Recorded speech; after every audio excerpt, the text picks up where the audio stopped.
안녕하세요, 모터리원 박혜원입니다. 오늘은 제가 정말로 기대했던 DS3 크로스백을 시승하게 되었습니다.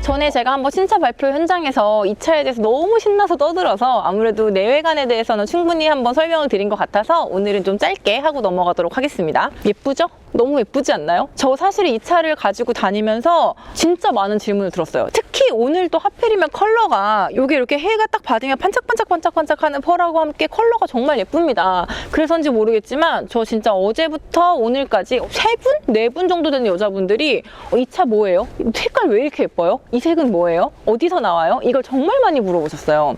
정말 예쁘다고 막. 이 차의 이 외관에서 보일 수 있는 특징 중에 하나는 일단은 DS가 공통적으로 사용하고 있는 요 그릴 형태, 이렇게 이 모양으로 DS 요 아래쪽으로 이렇게 흐르는 이 그릴 형태 자체가 DS 라인업에서 계속 볼 수 있는 그런 디자인이고요.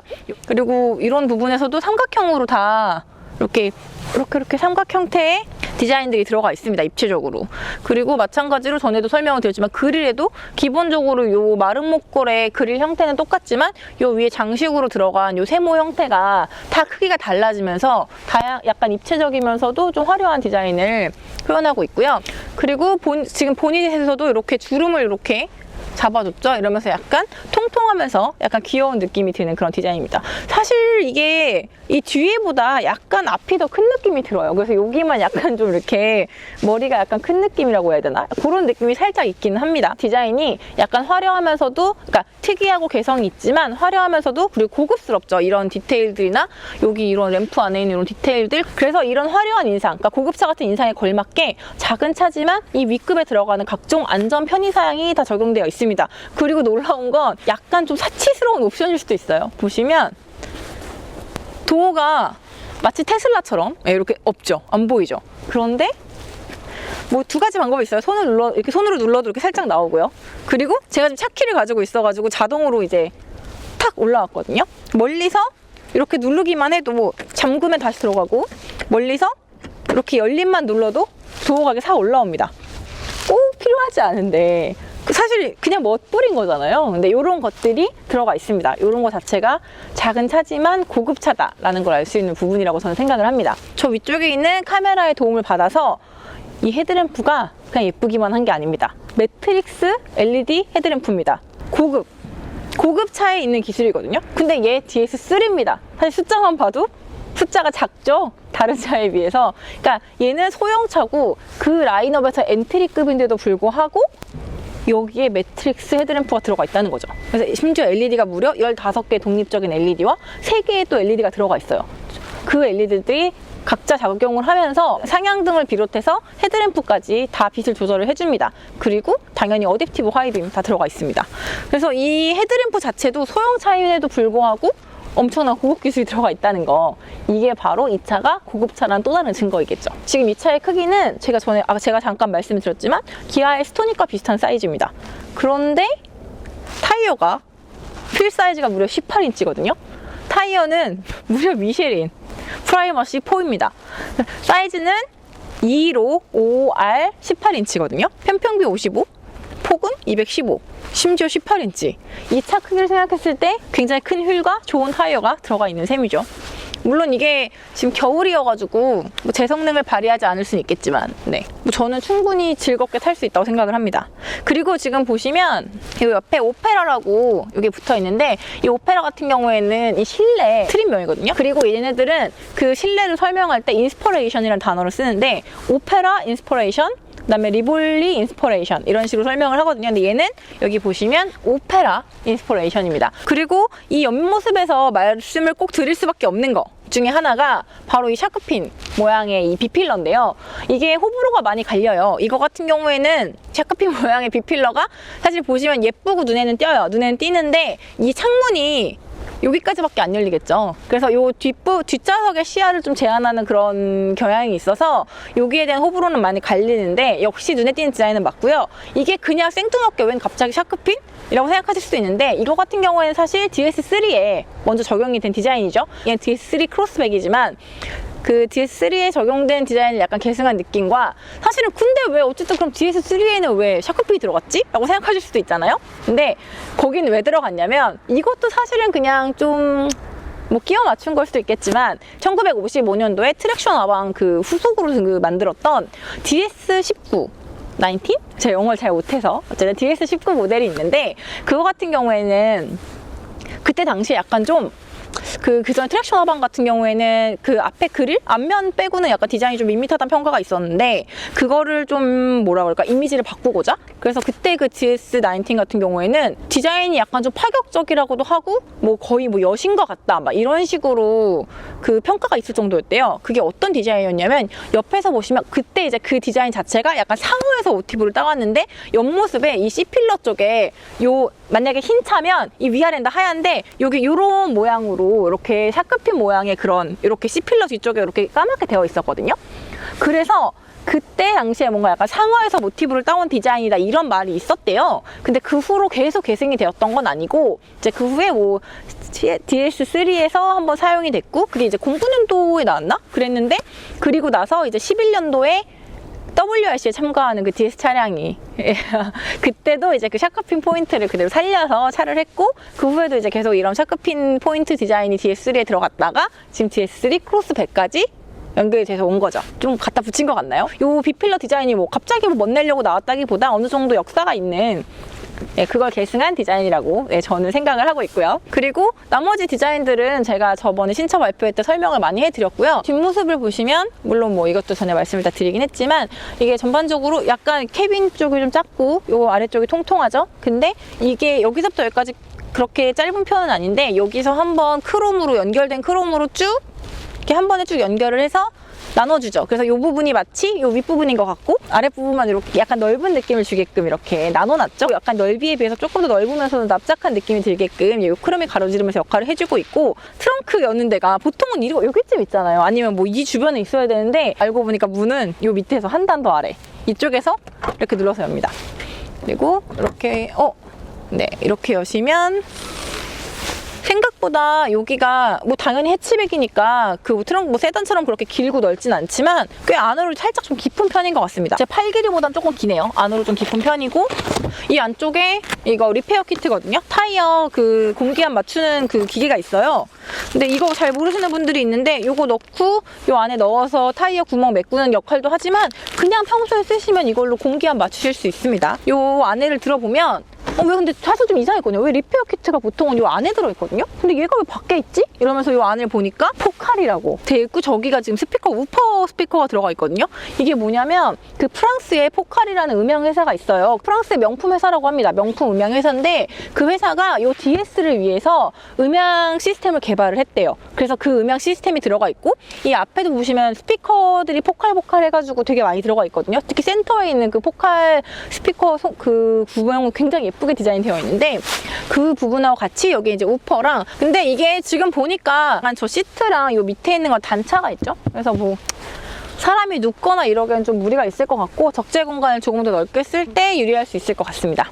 그리고 이 뒷공간에 제가 이렇게 쪼그려 앉을 공간 충분히 되거든요. 전에 신차 발표회 영상에서 제가 거기 들어가 앉아 있는 게 있어요. 한번 참고하시면 될 것 같습니다. 근데 뒷공간이 문이 이렇게 넓게 열리는 느낌이 아니에요. 문 자체도 좀 좁거든요. 문 자체도 폭이 좀 좁은데 열리는 느낌도 약간 이렇게 많이 열리는 느낌이 아니고 여기 약간 좀 좁은 느낌이 좀 들긴 합니다. 뭐 가끔 뒷자리에 짐 실을 때 있는데 뒷자리에 실기보다는 그냥 이 시트를 접어서 트렁크를 이용하시는 게 나을 것 같다는 생각이 들고요. 타면은 여기 보시다시피 이쪽에 C필러 쪽이 얼굴을 다 가리고요. 그리고 등받이 각도는 약간 서 있는 편인 것 같습니다. 이렇게 약간 눕는다는 느낌이 전혀 없고 정자세로 좀 반듯하게 앉아 있거든요. 그리고 이 지금 시트 포지션 같은 경우에는 제 키를 기준으로 제가 165 정도 되는데 제가 지금 운전을 하고 온 상태고 여기 보시면 B필러 거의 끝단까지 나와 있어요. 이 B필러 끝단까지 나와 있는 상태에서 지금 이렇게 앞에 손 2개 정도 하나 반, 뭐 이제 손 크신 분들은 하나 반. 제가 지금 손 2개인데 좀 밀어서 손 2개니까 이 정도 무릎 공간이 나옵니다. 뭐 한 뼘 좀 안 되겠네요. 이 정도의 공간이 나오고, 물론 제 키는 165니까. 그래서 만약에 앞에 좀 키 크신 분이 이만큼 뒤로 밀고 뒤에 또 키 크신 분이 이만큼 무릎 있는데 타면은 아마 좀 힘드실 것 같아요. 남자 2분이 이렇게 타시는 거는 좀 힘들지 않을까. 네, 그런 생각이 들고요. 뒷자리에 송풍구 이런 거 따로 없고, 그 다음에 뭐 열선 시트 이런 것도 없어요. 네, 뒷자리 공간은 크게 이렇게 뭐 많은 기능이 들어가 있진 않습니다. 좀 확실히 근데 이 안쪽에서 봐도 이 뒷문이 좀 작은 느낌이 화가 나게 들어요. 이렇게 폭이 좀 좁고, 그리고 이게 이 샤크핀 디자인 때문에 약간 여기가 올라와 있잖아요. 그러니까 얘가 만약에 여기까지 잘려서 이렇게 나왔으면 좀 더 이렇게 긴 느낌이 덜했을 텐데, 도어가 확실히 약간 좀 세로로 긴 느낌? 네, 그런 느낌이 듭니다. 지금 여기 도어에 보시면 여기에도 지금 뒷공간에도 오디오 위쪽에 하나 있고 아래쪽에 있거든요. 12개의 스피커가 들어가 있다고 그때 얘기를 들었는데, 이 안쪽에 있는 수납 공간은 이 뒤쪽으로 좀 깊습니다. 여기까지 뚫어도 될 텐데 여긴 굳이 이렇게 해놓고 이 안으로 이렇게 뒤에 공간이 있어서 뭐 숨기거나 뭐 잃어버리거나 할 수 있을 것 같아요. 여기다 뭐 두면 잃어버릴 수도 있을 것 같아요. 아까 뒷자리에 비해서 이 옆에 이렇게 들어가는 진입 공간이 굉장히 넓은 느낌이 나죠. 꽤 많이 열리고, 아까는 얘 한 요 정도까지 이렇게 열린 느낌이었다면 뒷문이 얘는 이렇게 팍 더 열리고, 근데 그 이렇게 팍 더 갈 때 갑자기 훅 얘가 밀어요. 힌지가 좀 특이한 것 같아. 네, 어쨌든 그렇습니다. 그리고 여기도 스피커들이 이렇게 문짝에 2개 있고요. 이 앞쪽에 특이하게도 송풍구가 있습니다. 이 송풍구 디자인 보시면 이 안쪽에 이렇게 뚫려 있고, 여기 지금 고무로 패킹이 돼 있잖아요. 그러니까 그냥 결국은 바람이 얘네들 이렇게 닫으면 여기 딱 맞물리거든요. 그래서 새지 않게 이렇게 해서 여기로 나오는 겁니다. 그러니까 여기 설치해도 사실 아무 문제 없는 거였는데, 디자인을 위한 건지 굳이 여기 설치를 했더라고요. 그래서 저 안쪽에서 보시면 결국은 그냥 이렇게 센터페시아 이렇게 연결되는 그 끝에 연결이 되어 있는 것처럼 보이죠. 보이지만 어쨌든 실제로는 도어에 달려 있습니다. 굉장히 특이한 것 같고, 대신에 장점은 약간 더 이 앞쪽으로 빠져 있잖아요, 몸 쪽으로. 그래서 이렇게 바람이 얼굴로 직접적으로 오지 않아서 그거는 좋더라고요. 왜냐면 이게 특히 겨울에는 또 건조한 바람이 얼굴로 바로 오면은 또 피부가 손상을 입거든요. 근데 이제 그런 면에서 위치는 오히려 괜찮은 것 같습니다. 근데 굳이 이럴 필요가 있었나라는 생각이 좀 들긴 하고, 그리고 진짜 신기한 게 동지 세션인지 모르겠지만 도어에 아무 버튼이 없어요. 그래서 그럼 창문 어떻게 열지? 창문 여는 게 저 안쪽에 그 기어 노브 옆쪽에 쫙 나란히 있습니다. 그래서 창문 열릴 일 있을 때마다 제가 약간씩 당황을 하기는 했어요. 시트가 이게 그 해외 명품 브랜드 시계줄 모양을 형상화한 그런 시트라고 합니다. 그리고 시트를 보시면서 느끼셨을지 모르겠는데, 아까 도어 트림에도 이 안쪽에 있는 가죽과 그리고 이 시트의 이 옆면에 있는 가죽이 뭐 묻은 거 아니야? 라고 생각을 하시는 분들도 있을 것 같아요. 근데 뭐 묻은 게 아닙니다. 이거는 일부러 이 가죽 자체는 전트림에 다 나파 가죽으로 고급 가죽이 들어가 있고, 저거는 워싱을 통해서 모양을 낸 거라고 해요. 그래서 이거는 좀 호불호가 갈리지 않을까 싶어요. 마사지 시트가 들어가 있습니다. 소형차에 이렇게 마사지 시트가 들어가 있는 경우는 전 진짜 처음 봅니다. 그리고 여기 당연히 열선 시트는 있고요. 통풍 시트는 없습니다. 이 마른 목골의 이 형태 자체가 굉장히 컨셉인데요. 이 지금 송풍구도 마른 목골이고, 요 안에 앞에 보시면 계기판도 약간 양옆에 이렇게 돼 있어요. 계기판 양쪽을 싹 갖다가 합치면, 그러니까 뭐라고 표현하지? 가운데를 이렇게 비우고 양쪽을 이렇게 합치면 마름모가 되겠죠.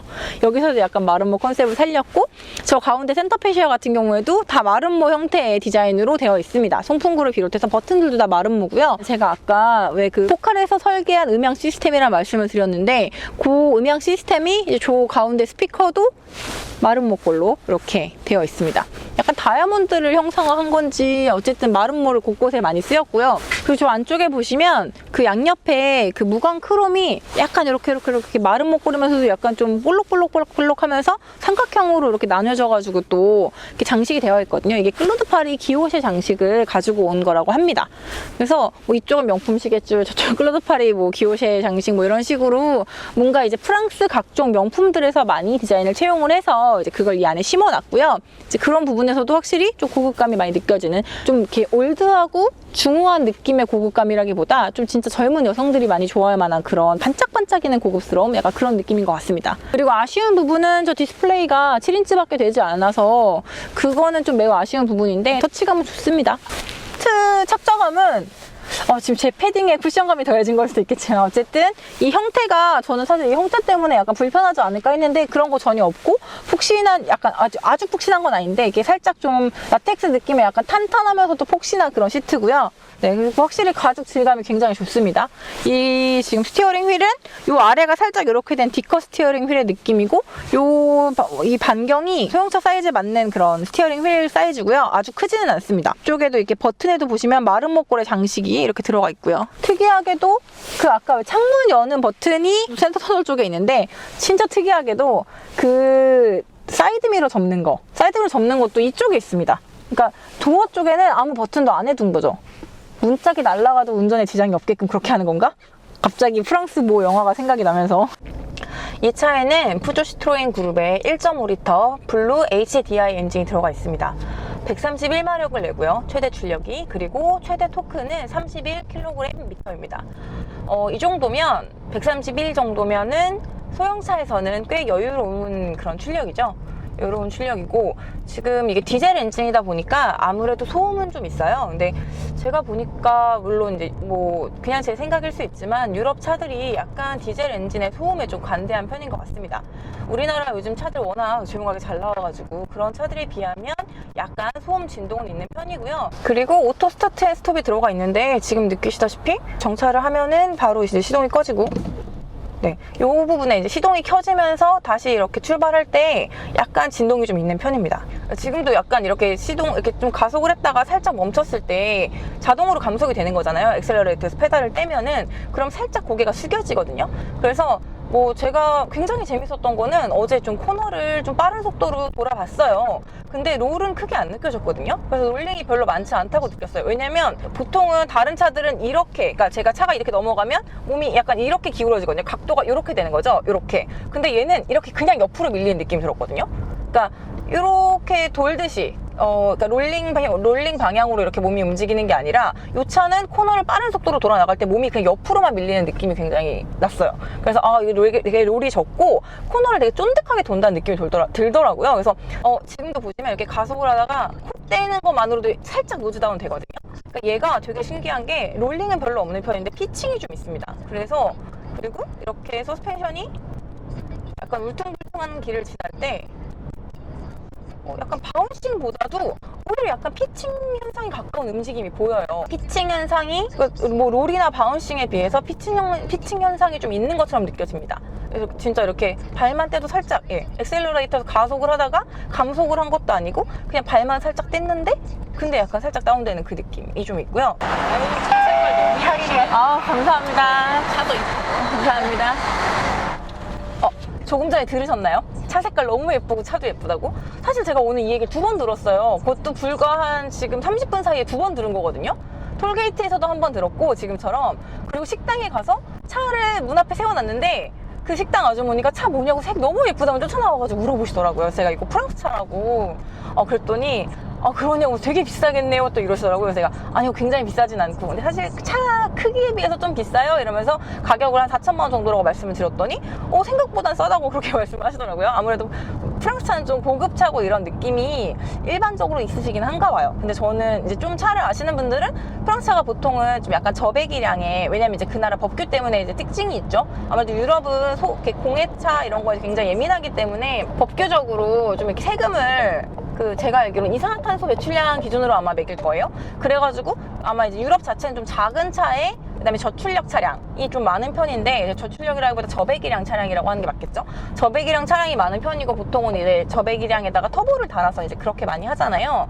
그래서 사실 저는 이제 오히려 프랑스 차라면은 굉장히 비싼 차라는 느낌을 별로 안 들었는데, 그냥 아무래도 프랑스라는 나라 이미지가 그런지 차를 이렇게 많이 아시는 분이 아니라서 그런지 뭔가 프랑스 차라고 하니까 되게 비쌀 줄 알았다는 말씀을 하시더라고요. 이게 굉장히 타고 다니면 기분이 좋은 게 특히 여성분들이 계속 말을 거세요. 여자분들이 계속 이 차 뭐예요? 되게 예뻐요 소리를 굉장히 많이 하시거든요. 뭐 제가 여자라서 여자분들이 더 말을 쉽게 거는 걸 수도 있겠지만 어쨌든 그런 경험을 굉장히 많이 했습니다. 정말 짧게 탔는데도 오늘만 해도 30분만에 2번이었고 어제 타고 다니는 동안에도 계속 들었거든요. 그래서 제 눈이 이상하지 않구나, 내 눈에 예쁜 게 맞구나 이런 생각이 들었습니다. 그분들이 실내를 보셨으면 더 좋아하셨을 텐데. 경쾌하게 달리고 핸들링감도 지금 이게 에코, 노말, 스포츠가 느낌이 다 달라요. 특히 스티어링 같은 경우에는 노말에는 조금 가벼운 느낌이 있고, 근데 스포츠로 가면 확실히 딱 적당히 묵직해집니다. 그래서 이런 정말 뭐라고 해야 되지? 그냥 소형차고 뭔가 스포츠성이 있는 차도 아니고 SUV인데 에코 스포츠 노말을 이렇게까지 이렇게 구분을 해놓나? 이런 생각도 약간 하면서 주행을 했거든요. 그래서 전반적으로 뭐 노말이든 에코든 스포츠든 이게 뭐 힘이 부족하다는 느낌은 없고요. 그러니까 이미 힘이 부족하다는 느낌이 보통 언제 오냐면 고속 구간에서 추가 가속을 할 때 이제 그런 느낌을 많이 받잖아요. 근데 이제 그런 경우에는 전혀 뭐 부족함이 없고, 저속 구간에서 이렇게 좀 약간 뭐가 뒤로 잡아 당기는 것처럼 좀 답답하게 움직인다 싶은 건 에코 구간, 그리고 그 다음에 보통 노말 모드에서도 약간 저속에서 이렇게 빠릿빠릿하게 슉슉슉 속도가 올라간다는 느낌은 없거든요. 근데 딱 스포츠로 가면 저속에서도 높은 RPM을 계속 유지를 해주면서 이렇게 빨리빨리 갑니다. 그래서 이거는 자기 성격에 따라서 모드를 고르시면 되게 정확하게 타실 수 있을 것 같아요. 정확하게라기보다 성격에 따라서 모드를 고르시면 뭐 그냥 만족하면서 타실 수 있을 것 같고, 그러니까 내가 뭐 평소 연비를 생각해서 타겠다, 아니면은 그냥 내가 뭐 그렇게 급출발 급가속하는 성격도 아닌데 뭐 그냥 노말 정도면 충분할 것 같다, 아니면 나는 그래도 저속에서도 좀 차가 빨리 확확 나갔으면 좋겠어, 난 성격이 좀 급해 하시는 분들은 근데 스포츠 모드를 평소에 타시면 괜찮을 것 같고요. 그리고 진짜로 이거는 뭐 제가 어제 고속도로 달리면서 정말 많이 느낀 건데 진짜 좀 시원시원하게 달리더라고요. 그래서 이게 처음에 그 푸조 시트로엥 이제 여기 런칭 행사를 갔을 때 이쪽에서 그러더라고요. 뭐 제가 막 이제 제가 DS를 너무 좋아하다 보니까, 그러니까 원래 시트로엥 DS일 때부터 좋아했거든요. DS를 워낙 좋아하니까 너무 좋아요, 너무 신나요, 빨리 타보고 싶어요 막 이럴 때 저한테 근데 기자님 얘가 성능이 그렇게 뭐 주행 실력이 그렇게 뛰어나진 않을 수 있어요 막 이렇게 말씀을 하시더라고요. 그리고 뭐 실제 제원도 그렇게 높은 편이 아니다 보니까, 그리고 사실 1.5리터 엔진이잖아요. 그래서 저도 큰 기대를 안 했고, 그리고 이제 그쪽에서도 너무 겸손하게 이게 별로이실 수 있어요 이렇게 말씀을 하시더라고요. 그래서 저는 진짜 생긴 것만 예쁘고 달리기는 별로라고 해야 되나? 이거 어떡하지? 막 이런 생각을 탔는데 저는 진짜 너무 시원시원하게 잘 타고 있습니다. 그래서 되게 의외였고, 특히 스포츠 모드로 딱 바꿨을 때, 이 스포츠 모드 지금 바꿨거든요. 들리세요? 도로로로롱 그르르르 하는 이 소리가 바로 납니다. 그리고 일단 지금도 이렇게 보면 저속에서도 이렇게 바로바로 이렇게 나가거든요. 이거는 사실 얘가 피칭 현상이 있기 때문에 노즈업 노드 다운이 심해서 약간 이렇게 제가 뒤로 밀리는 느낌이 있긴 한데, 약간 뭐라고 해야 되지? 약간 펀치력 있게 툭툭 쳐주는, 물론 펀치력이라고 하기에는 조금 제가 과장하는 걸 수 있겠지만 어쨌든 가속감이나 전반적으로 주행할 때 답답한 느낌은 없고, 오히려 고속도로에서 속도를 높였을 때 굉장히 시원시원하게 달리고 직진성도 전 굉장히 좋게 느꼈습니다. 그리고 스티어링 휠 감각도 저는 원래 전통적으로 그 푸조 시트로엔 그룹의 그 스티어링 휠 그 조향감을 좀 좋아하는 편이거든요. 약간 좀 잘 돌아간다고 생각을 하고요. 또 저는 조향감도 괜찮고 전반적으로 크게 좀 만족을 했습니다. 이거 약간 왜 그 엔진 브레이크 걸리는 소리가 되게 명확하게 들리는 느낌? 저는 전반적인 그런 뭐 직진 안정성, 뭐 주행감, 그 다음에 스티어링 휠의 조향성, 이런 것들이 전반적으로 저는 굉장히 만족스럽고, 특히 각자 취향에 맞는, 그러니까 모드의 성향이 너무 명확해요. 각 모드마다 딱 성향이 달라지는 게 딱딱 느껴져서 본인의 주행 스타일에 맞는 모드로 달리시면 괜찮을 것 같습니다. 그리고 워낙 그리고 이제 푸조 시트로엔 그룹의 스티어링 휠 조향감이야 괜찮은 편이니까요. 그러니까 이게 뭐라고 해야 되지? 되게 막 예리하고 쫀득하고 막 예리하고 날카롭고 이렇다기보다 그냥 날렵하게 움직여요. 막 굉장히 예민하고 막 예리하고 막 쫙 맞춰고 이런 느낌까지는 아니지만 진짜 그냥 딱 경쾌하게 슉 도는 느낌이 있거든요. 근데 이제 그게 스티어링 휠 능력도 있고, 그다음에 이제 이 차 풀베이스가 좀 짧고 차 자체가 짧다 보니까 그런 느낌도 있고, 어쨌든 여러 가지 면에서 그렇겠지만 저는 굉장히 만족하고 있습니다.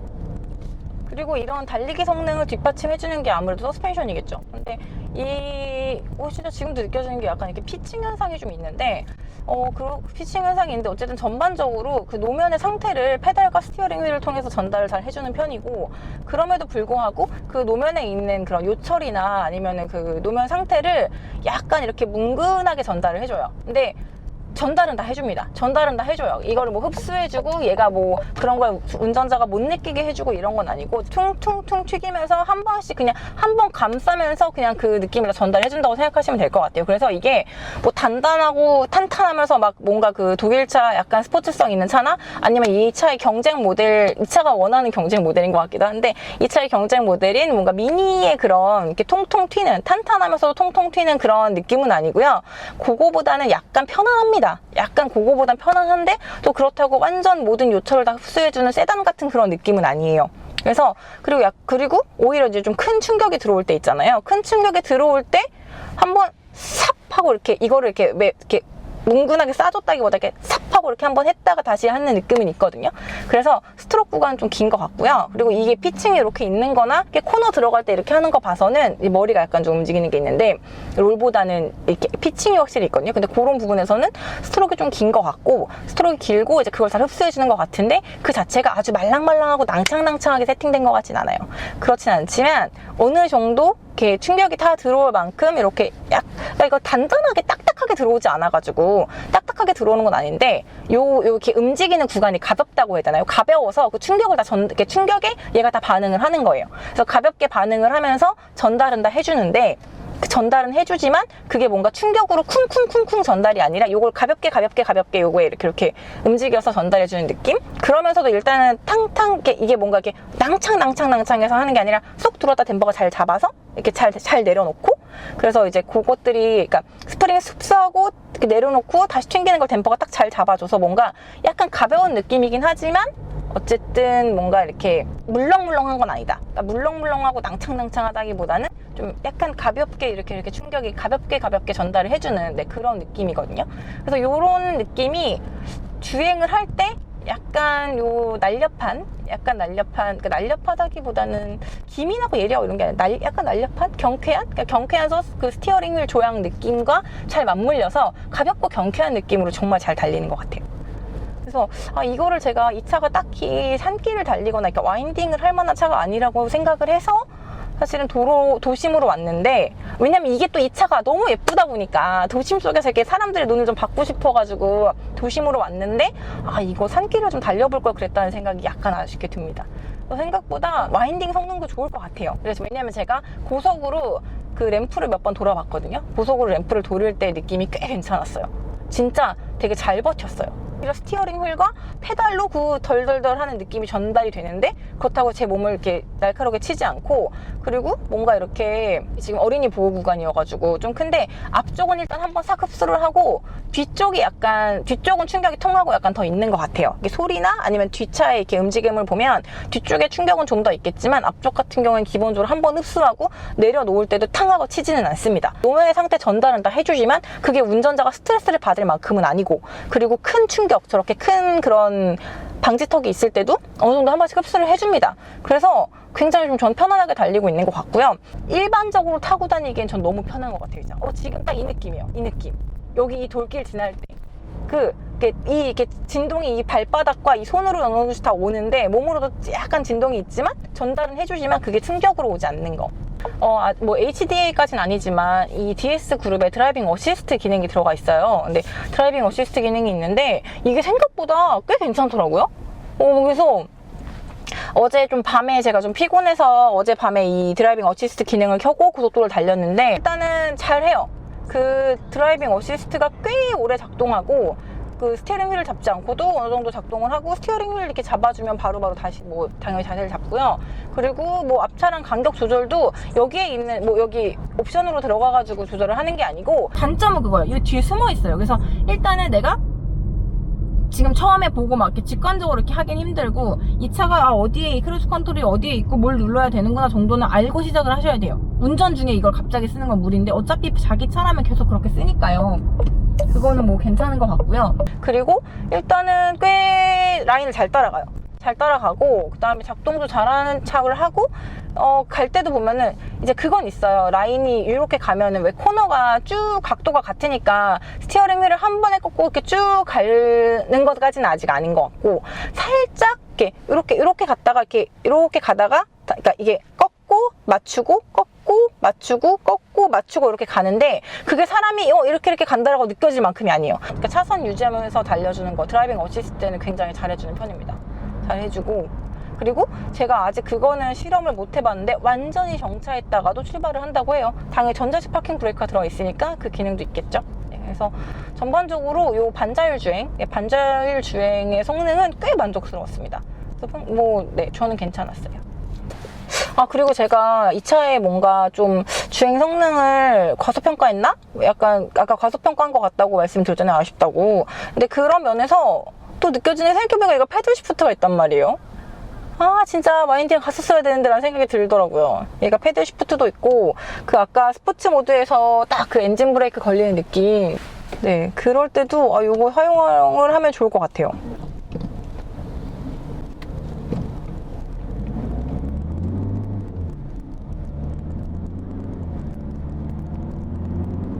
확실히 보면은 지금 그 레드존 구간이 4,000 넘으면은 4,5,000 구간이 지금 레드존 구간이거든요. 근데 스포츠 모드는 확실히 3,000 넘게까지 확 잘 쓰는 편이고요. 요 엔진 딱 이렇게 내리니까 엔진 브레이크 걸리는 소리 딱 들리시죠? 요거 RPM 확 치솟으면서 엔진 브레이크 싹 걸리는 요 느낌. 네네. 전 이런 거 좋아하거든요. 그래서 이게 패들이 있으니까 딱 그 수동 모드 쓰기도 좋을 것 같고요. 이거 스포츠 모드로 하면은 기본적으로 RPM 높게 쓰고, 노멀 모드로 하더라도 수동 모드로 놓고 내가 원하는 RPM으로 쓰기도 괜찮은 것 같고. 그러니까 하지만 저 스티어링이 약간 무거운 거 좋아하기 때문에 저라면 스포츠 모드로 놓고 수동 모드로 한 다음에 패들로 딱 기어 변속하면서 달리면 진짜 재밌을 것 같아요. 더 타고 싶다. 좀 아쉽네요. 어쨌든 지금 편하게 다시 또 노멀 모드로. 그리고 이 차가 저는 주행도 매력인 것 같습니다. 그러니까 주행이 기사님 진짜 왜 저한테 별로라고 하셨을까요? 근데 별로일 수 있다고 하셨는데 오히려 저는 진짜 괜찮은 것 같아요. 소리도 괜찮고 주행 질감, 가속력, 스티어링 휠 조향감, 그리고 스포츠 모드일 때 그 소리와 진짜 다 괜찮은데요? 소리와 특히 이 패들 시프트 느낌도 이게 다운시프트 할 때도 바로바로 탁탁 되는 게 느낌이 진짜 괜찮아요. 지금도 이렇게 누르자마자 응응 하고 바로바로 바뀌잖아요. 그래서 이 변속기 반응성도 좋고, 저는 패들 시프트 반응, 그냥 그 자동 변속기의 그 반응, 그 모드마다 자동 변속기 맞물림 차이, 이런 것들이 저는 일단 전반적으로 다 만족스럽습니다. 진짜 괜찮은데? 왜 안 괜찮다고 하셨지? 네. 저는 일단은 여러 가지 면에서 주행은 특히 생긴 거야 제가 너무너무 신나서 예쁘다고 말을 했고, 특히 주행 성능도 저는 굉장히 마음에 듭니다. 네. 그리고 서스펜션 하체 느낌도 피곤하지 않은데 주행 성능을 뒷받침 딱 해주는 딱 그 정도 느낌이라서 전 정말로 만족하고 타고 있습니다.